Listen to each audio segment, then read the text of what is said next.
स्वागत है जी सभी स्टूडेंट्स का। एक बार फिर हाजिर हैं लैंडमार्क इमिग्रेशन के एक ख़ास प्रोग्राम के साथ। स्टूडेंट्स काफ़ी कन्फ्यूज़न में है। कनाडा से इस तरीके की खबरें आ रही हैं कि इंटरव्यूज़ आ रहे हैं। अब इसके पीछे सच क्या है? अगर इंटरव्यूज़ आ रहे हैं तो वो कितने स्टूडेंट्स को आ रही हैं, उसका अप्रॉक्सीमेट नंबर कितना है, अप्रॉक्सीमेटली उसका परसेंटेज कितना है। क्योंकि कनाडा में जिस हिसाब से फाइल्स लगी हैं ऐसा संभव नहीं है कि हर स्टूडेंट का इंटरव्यू हो। इंटरव्यू का रीज़न क्या है? कनाडा ने कभी भी स्टूडेंट्स की इंटरव्यू पिछले वक्त में नहीं ली। बहुत रेयर केस हो तो वो इंटरव्यू के लिए स्टूडेंट्स को बुलाते हैं। लेकिन अब ऐसा क्या हुआ कि अगर कुछ सिलेक्टेड स्टूडेंट्स की इंटरव्यू आ रही है तो उसका रीज़न क्या है, ये हम जानने और समझने की कोशिश करेंगे। सो पूरा सच जो कनाडा के इंटरव्यू का है आज वो हमारे साथ रिवील करेंगे अनीता भंडराल जी, जो कि लैंडमार्क इमिग्रेशन के वीज़ा एक्सपर्ट हैं, जो ऑपरेशंस भी देखते हैं और स्टूडेंट्स के डिपार्टमेंट को ख़ास तौर पे खुद हैंडल करते हैं और जसमीत जी की टीम के एक वरिष्ठ सदस्य हैं। बहुत स्वागत है आपका Anita ji. Thank you so much. Anita ji, सच क्या है पूरा? कनाडा की जो इंटरव्यू की बात चल रही है उसमें सच्चाई कितनी है? क्या इंटरव्यू है?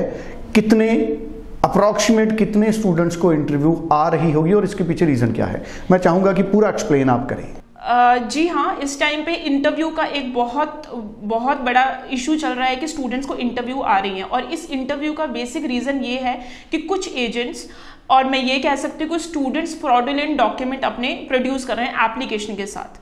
सो इस बेसिक में क्या हो रहा है कि इन लोगों को स्टूडेंट्स को इंटरव्यू आ रही है। तो मेरी ये रेकमेंडेशन है जिन भी स्टूडेंट्स के अभी वीज़ा डिसीजन पेंडिंग है, जिनके अभी वीज़ाज नहीं आए हैं, आप अपनी जीसी की लॉगिन डिटेल को बार बार चेक करते रहिए। और वहाँ पे एक अगर आपको इवेंट शेड्यूल करके आपको एक टेम्पलेट आता है तो दैट मीन्स आपका इंटरव्यू है and that is in person. आपको पता होना चाहिए आप कौन से कोर्स में जा रहे हो, कौन से डॉक्यूमेंट आपने प्रोड्यूस किए हैं। सो इसमें घबराने वाली कोई बात नहीं है। If you are genuine then there is no problem at all. बिल्कुल ठीक है। सो जैसे अनीता जी ने बताया, अगर नोटिफिकेशन है तो उसका रीज़न एक इंटरव्यू भी हो सकता है। उसके अलावा भी कई तरह के नोटिफिकेशन आते हैं और किसी भी आप जो जेन्युइन कंसल्टेंट है, अगर आपकी फ़ाइल जेन्युइन कंसल्टेंट के ज़रिए आपने प्रोसीड की है तो मुझे लगता है फिर इतनी घबराने की बात नहीं है। क्योंकि जो ऑर्गेनाइज्ड कंपनी है या ऑर्गेनाइज्ड कंसल्टेंट है वो लगातार इस चीज़ को मॉनिटर करते हैं। अनीता जी, लैंडमार्क इमिग्रेशन में क्या आप लोगों की लगातार नज़र रहती है जो स्टूडेंट्स के जीसी पोर्टल हैं उन पे? जी हाँ, हमारे पास डेडिकेटेड टीम है जो कि जीसी की पोर्टल, जब से ये इंटरव्यू की, वैसे हमारा ऑलरेडी एक सेट पैटर्न है कि we use to check the GC की portal on regular basis. But जब से ये नोटिफिकेशन आई है we have the dedicated team member जिनकी वीज़ा फाइल अभी हाई कमीशन में है। वो टीम बार बार चेक कर रही है सो दैट इस तरह का कोई एक इंटरव्यू तो नहीं है। बट अभी तक हमारे किसी भी स्टूडेंट का ऐसा कोई इंटरव्यू नहीं आया है एंड आई एम होपिंग कि इस तरह से आए भी ना। अगर आए तो इसमें घबराने वाली कोई बात नहीं है।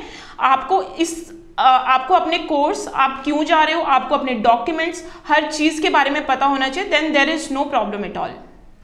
इसका एक और रीज़न है कि हमारे स्टूडेंट्स को अभी ज़्यादातर इंटरव्यू क्यों नहीं आई है, बिकॉज हमारे पास अगर कोई भी डॉक्यूमेंट जाता है, आपका आईएलटीएस, आपके एकेडमिक्स, आपका work experience, so we have the dedicated team जो कि पूरे डॉक्यूमेंट प्रॉपरली वेरिफिकेशन के साथ ही भेजते हैं। अदरवाइज वो फाइल को एज पर आर इंस्ट्रक्शन वो फाइल को लॉन्च भी नहीं कर सकते। So that is the reason कि अभी तक हमारे स्टूडेंट्स को ऐसा इतना कोई इंटरव्यू का आया नहीं है, बिकॉज हम पहले ही अपना सेफर साइड लेके चलते हैं।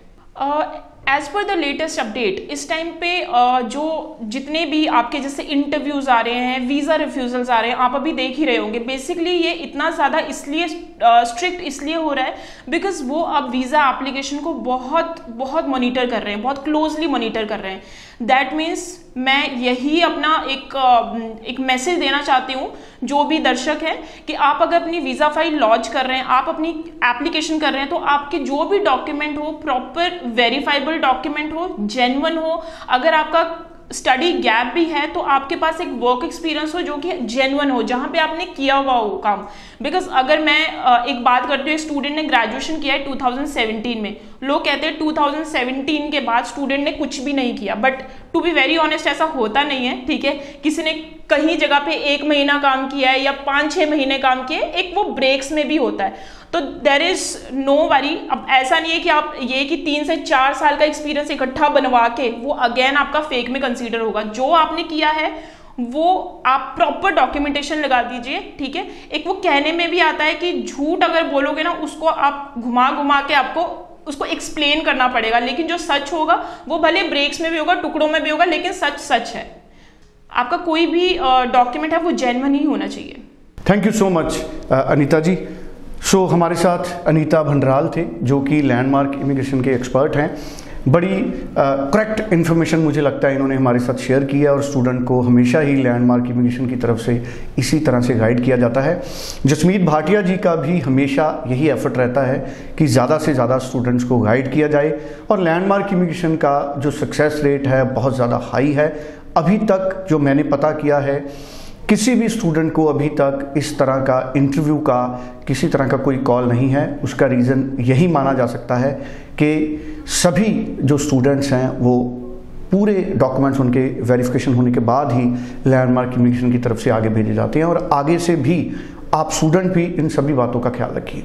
अगर आपको मई इनटेक में अप्लाई करना है, सितंबर में अप्लाई करना है, तो आप तुरंत 90413 90412 पे बात कीजिए, पर्सनली एक बार मिलिए और जेन्युइन तरीके से अपनी फाइल प्रोसीड कीजिए, क्योंकि आने वाले वक्त में कनाडा में जो कनाडा की इमिग्रेशन है काफ़ी ज़्यादा स्ट्रिक्ट हो रही है, और जो कंसल्टेंट डायरेक्ट रिप्रेजेंट करते हैं कॉलेजेस को, यूनिवर्सिटीज़ को, उनको प्रेफरेंस मिलेगी आने वाले वक्त में, मुझे ये लगता है। Thank you so much Anita ji, आपका भी और आप सभी का स्वागत है। Thank you.